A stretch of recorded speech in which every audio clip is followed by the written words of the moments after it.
लगभग 10 दिन हो चुका है इस फोन को यूज करते हुए। ये है Samsung Galaxy A57। On paper भाई ये एक परफेक्ट सैमसंग का मिड रेंज फ्लैगशिप लेवल का डिवाइस लगता है। एंड भर भर के वीडियोस में आपने सुन भी लिया होगा कि भाई this is definitely one of the best mid range flagship level device. But real life में पिक्चर थोड़ी डिफरेंट है। बहुत सारी चीजें इसके अंदर एक्चुअली में काफी ज्यादा अच्छी है, लेकिन कुछ कुछ चीजें भाई मतलब दिल खिलसता है चीजों को देख के। सब कुछ बताता हूँ एकदम डिटेल में, ऐसा नो नॉनसेंस बिना बकवास वाला रिव्यू मैं आप लोग के लिए लाते रहता हूँ। हम एक्चुअली में सिम कार्ड इसके अंदर डाल के प्रॉपरली इसको यूज करता हूँ, फिर इसका टेस्ट करता हूँ भाई, टाइम लेता हूँ अच्छे से। ऐसा नहीं है खाली स्पेक्स पढ़ के बताने वाला काम नहीं रहता अपना, समझ रहे हो? तो इसके लिए सब्सक्राइब का बटन दबाओ, हम स्टार्ट करते हैं अपना रिव्यू। सबसे पहले बात करेंगे बिल्ड क्वालिटी एंड डिजाइन की। एंड यहाँ पर आई थिंक मैं खुश हूं क्योंकि इस फोन का ये पर्टिकुलर पार्ट बहुत ज्यादा अच्छा है। पहली बात तो मतलब लास्ट ईयर के कंपैरिजन में सैमसंग ने चिल्ला चिल्ला के बोला कि भाई हमारा फोन हल्का हो गया है और पतला हो गया है, और एक्चुअली में वो चीज हुई है भाई। काफी ज्यादा स्लिम 6.9 mm के थिकनेस के साथ में फोन आता है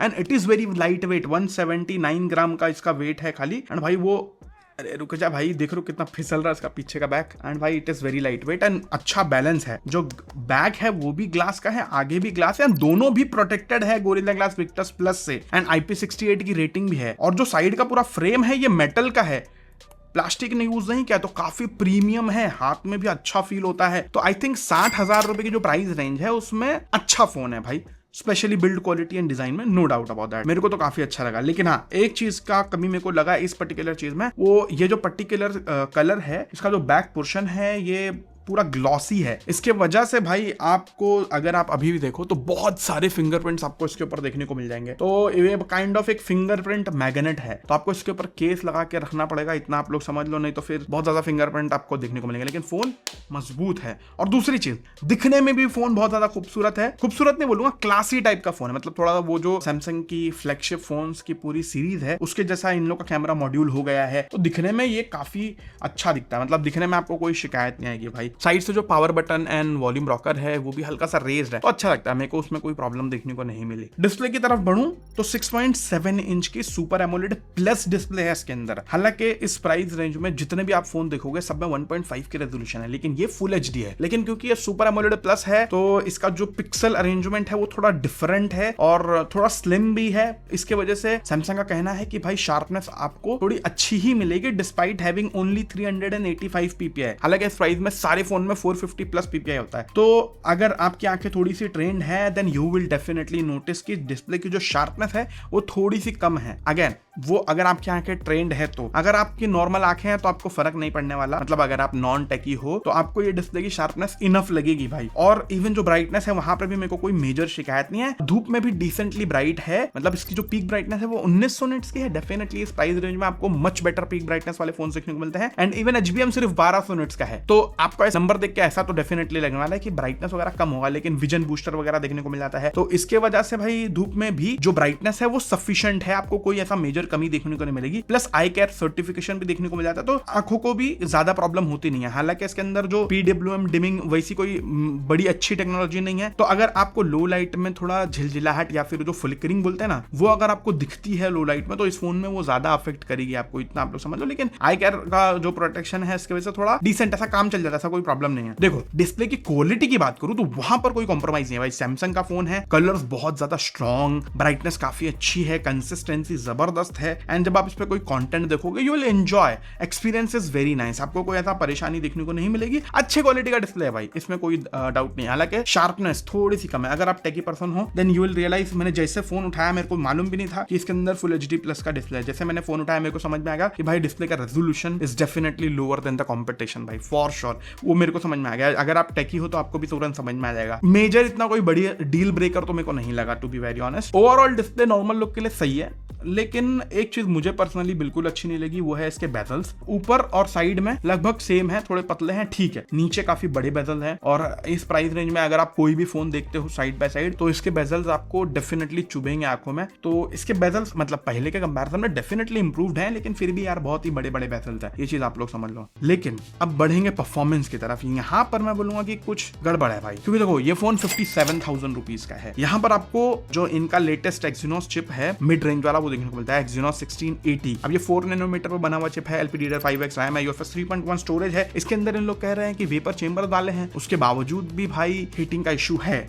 अब क्या इशू है उसके पहले बता दूं। अब इसका पहले हमने बहुत सारा बेंचमार्क टेस्ट करके देखा, ठीक है। बेंचमार्क में अगर आप देखो तो 14 लाख का Antutu स्कोर निकालता है, 15 मिनट तक के CPU थ्रॉटलिंग का 91%, काफी स्टेबल ग्राफ है, इस मामले में काफी अच्छा है। Wild life extreme stress test किया, वहां पर भी 99% की स्टेबिलिटी है, वो भी काफी अच्छा है। एंड यहाँ पर जो अगर आप टेम्परेचर देखोगे तो वो भी नहीं बढ़ा है, ठीक है। बेंचमार्क में तो काफी अच्छा परफॉर्म किया, इवन Geekbench का स्कोर देखो वो भी डिसेंट ही निकल कर आया है। तो बेंचमार्क में तो अच्छा लगा मेरे को, लेकिन जब डेली लाइफ में चलाओ एंड इवन जब हमने बहुत सारा मल्टीपल टेस्ट करके देखा, जब चलाने का एक्सपीरियंस है, मैं पिछले 8 दिन तो मेरे पास एज अ प्राइमरी फोन बनाकर यूज किया हूं और टीम ने भी टेस्ट करा है। तो जब मैं इसको एज अ प्राइमरी फोन चला रहा हूं ना, तो चलाने का जो एक्सपीरियंस है ना, वो ऐसा फील होता है कि जैसे मैं कोई 30,000 रुपए के आसपास का फोन चला रहा हूं। क्योंकि एक्चुअली में जो उसका चिप है, उसका परफॉर्मेंस अगर मैं आपको एक कंपैरिजन के लिए बताऊं तो स्नैपड्रैगन 7 Gen 4 समझ लो, उसके आसपास का परफॉर्मेंस ये चिप निकालता है, ठीक है। So it is not very powerful भाई। तो आपको 30,000 से लेकर 35,000 रुपए के रेंज में जो चिप देखने को मिलता है, वही सेम चिप आपको इसके अंदर देखने को मिलता है। इसके वजह से भाई जो चलाने का एक्सपीरियंस है ओवरऑल डेली लाइफ में, ऐप ओपनिंग, ऐप क्लोजिंग, तो इसके वजह से जब आप चलाओगे तो थोड़ा बहुत जो जिटर एंड लैग दिखता है, उसको समझ में आता है कि भाई आप कोई सस्ता ही फोन चला रहे हो। वो एकदम फ्लैगशिप लेवल वाला मजा नहीं देखने को मिलता जो 50,000 में ये प्राइस रेंज में आपको दूसरे फोन में देखने को मिलता है। फॉर एग्जाम्पल OnePlus 15R वगैरह अगर आप चलाते हो तो भाई वो बाप लेवल का चलता है, वो चलाने में ऐसा पूरा फ्लैगशिप वाला फील देता है, एकदम फास्ट चलता है, कोई एनिमेशन में जिटरनेस नहीं है, कोई लैग नहीं है। जैसे फॉर एग्जाम्पल अगर समझो मैंने इसको इससे नीचे किया, ये वाला पार्ट जो है ये बहुत ज्यादा जिटरी फील होता है। ऐसे बहुत सारे जगह पे मेरे को छोटे छोटे लैग्स देखने को मिलते हैं इस पर्टिकुलर फोन के अंदर। एंड भाई वो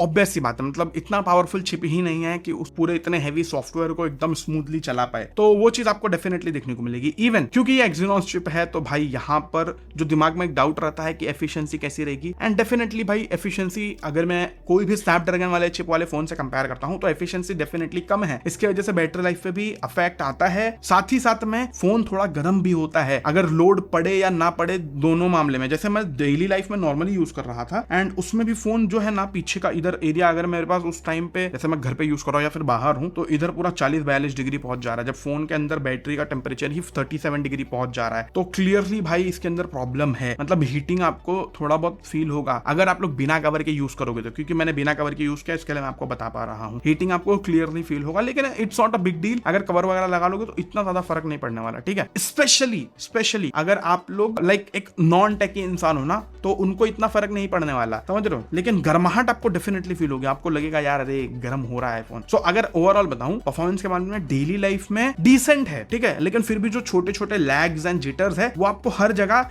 देखने को मिल जाएंगे फॉर श्योर। एंड चाहे देखो इस प्राइस रेंज में आपको OnePlus 15R देखने को मिल जाता है एंड Vivo का X200T देखने को मिल जाता है, iQOO 15R देखने को मिल जाता है। उनके कंपैरिजन में अगर मैं इसको रखूं तो भाई आस पास भी नहीं है। चाहे बेंचमार्क दिखा दूं, साइड बाय साइड आप बेंचमार्क देखो, एंड चाहे आप लोग गेमिंग की बात करो तो गेमिंग में तो कोई मतलब क्या ही बात कर रहा हूं भाई, Exynos चिप है। गेमिंग मतलब ऐसा समझ लो अगर आप सबवे सर्फर्स खेलते हो, वो ब्रिक वाले गेम्स होते हैं, वो सब खेलते हो तो ठीक है। अगर आप लोग को BGMI जैसा गेम या थोड़ा सा हैवी गेम खेलना है तो भाई इस फोन की तरफ बिल्कुल भी मत देखना, समझ रहे हो। गेमिंग फोन नहीं है ये, नॉर्मल यूजर्स के लिए डिसेंट परफॉर्मेंस है। खैर उसकी बहुत बड़ी वजह है इसका सॉफ्टवेयर, जो इस पर्टिकुलर फोन के लिए भाई एक वरदान है। क्योंकि जो इसका इतना वीक हार्डवेयर है उसमें अगर ये इतना अच्छा ऑप्टिमाइज सॉफ्टवेयर नहीं होता, One UI 8.5 है Android 16 पे, तो ये इतना अच्छे से चल नहीं पाता एंड चलाने में दिमाग खराब होता। वो दिमाग खराब नहीं होता क्योंकि इसका सॉफ्टवेयर इतना अच्छा है भाई। 6 साल का सॉफ्टवेयर अपडेट का आपको प्रॉमिस देखने को मिलता है, मतलब लॉन्ग टर्म में भाई तगड़ा सॉफ्टवेयर सपोर्ट है। लेकिन फिर भी मैं अगेन बोल रहा हूं, अगर आप एक नॉन टेकी इंसान हो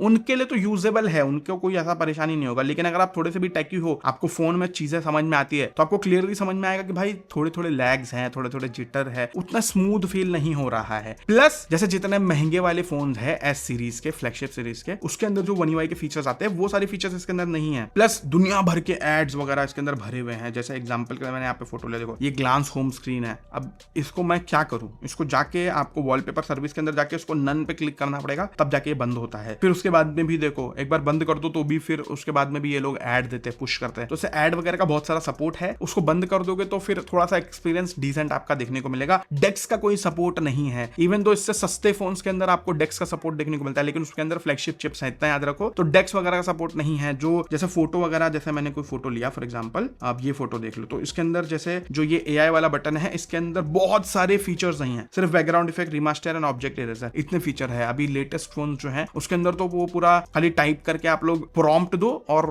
चीजें चेंज हो जाती है, वो सब तो भूल ही जाओ, वो तो डेफिनेटली नहीं होगा भाई। ऑफ कोर्स भाई सैमसंग गेट कीपिंग में सबसे आगे है, इतना तो आपको पता ही है, लेकिन जो बेसिक फीचर्स होते हैं वो सब भी नहीं है भाई इसके अंदर, तो थोड़ा सा आपको लाइक उतना अच्छा एक्सपीरियंस नहीं आएगा। इवन दो इसका जो सॉफ्टवेयर है वो इतना अच्छा है उसके बावजूद भी, लेकिन अगेन भाई जब हार्डवेयर ही इतना कमजोर है तो सॉफ्टवेयर उसको कितना ही संभाल लेगा, ये आप लोग समझो। खैर, एक नॉर्मल इंसान है, नॉन टेकी है, ऑफलाइन मार्केट में फोन बाय करने वाले जो लोग हैं उनको इतना फर्क नहीं पड़ने वाला, ये सब हम लोग को फर्क पड़ने वाला है जो टेकी लोग हैं, जो मतलब OnePlus, Vivo इसको एज अ ऑप्शन कंसीडर भी करते हैं। अब जो नॉन टेकी लोग हैं, ऑफलाइन मार्केट में फोन बाय करने वाले हैं, वो लोग Vivo, Oppo, OnePlus इसको चाइनीज फोन बोल देते हैं एंड उसको सीधा दरकिनार कर देते हैं, अपने ऑप्शन में ही नहीं लेके आते, तो फिर उनके लिए क्या ही फर्क पड़ रहा है, समझ रहे हो। खैर, कैमरास की बात करूं तो यहाँ पर हार्डवेयर वाइज भाई 3 साल पुराने सेंसर्स, अगेन जब S26 अल्ट्रा में 3 साल पुराने 4 साल पुराने सेंसर है, तो इसमें भी आपको वही पुराने सेंसर देखने को मिल रहे हैं। मेन जो कैमरा है 50 मेगापिक्सल का OIS के साथ में आने वाला कैमरा है, 12 मेगापिक्सल का अल्ट्रा वाइड है एंड 5 मेगापिक्सल का मैक्रो कैमरा है भाई, सल्यूट करो भाई। उसके बाद फ्रंट में 12 मेगापिक्सल का सेल्फी कैमरा देखने को मिल जाता है। तो जो ये मैक्रो सेंसर है, to be very very honest, ये यूजलेस है, ऐसा समझ लो भाई। अभी के टाइम पे जैसे Vivo X200T ले लो, उसमें 3 कैमरा है और टेलीफोटो है प्रॉपर वाला, उसके जो टेलीफोटो सेंसर है, टेलीफोटो मैक्रो या टेली मैक्रो कहते हैं उससे आप लोग इससे मच बेटर क्वालिटी के मैक्रो फोटोज ले पाओगे जो ये 5 मेगापिक्सल वाला देता है, तो पॉइंट नहीं है, मेरे को नहीं लगता। एंड इवन भाई बहुत सारे फोन्स अपने अल्ट्रा वाइड के थ्रू ही आपको बेटर क्वालिटी का मैक्रो लेने का कैपेबिलिटी देते हैं, वो भी इसके अंदर ऑप्शन नहीं है। ऑफकोर्स आपके पास डेडिकेटेड मैक्रो लेंस है जिसका कोई काम नहीं है, सच बोलूं तो इफेक्टिवली देखा जाए तो 2 कैमरा वाला फोन है, इतना आप लोग समझ लो। अब 2 कैमरा वाला कंसीडर करके मैंने फोटोज वगैरह लेकर देखा, जो मेन सेंसर है उससे अच्छी क्वालिटी की फोटो ये निकाल लेता है भाई, आपको कोई ऐसा मेजर इशू नहीं होगा। इवन लो लाइट में भी डिसेंट क्वालिटी की फोटो निकाल लेता है, कोई ज्यादा प्रॉब्लम नहीं होती है। इवन जो अल्ट्रा वाइड है वो भी सरप्राइजिंगली अच्छा है। तब देखो सैमसंग का फोन है तो सैमसंग के वो कलर्स जो है वो आपको देखने को मिल जाएंगे, तो main camera and ultra wide decent quality की फोटोज निकालते हैं। जो 12 मेगापिक्सल का फ्रंट फेसिंग कैमरा है वो मेरे को थोड़ा सा अजीब सा लगा, क्योंकि अगर बहुत ज्यादा स्टेबल नहीं रखो ना तो हल्का सा वो ऐसा हिल जाता है, जैसे जूम करो तो देखो पूरा ये हिला हुआ है, ठीक है। अब ये पूरा एकदम अच्छी लाइटिंग में है, अब एकदम स्टेबल रखा हूं तो थोड़ी सी शार्पनेस आई है। तो जो 12 मेगापिक्सल वाला सेल्फी कैमरा है वो डेफिनेटली उतना ज्यादा अच्छा नहीं है, लेकिन आपका काम चल जाएगा, इतना समझ लो।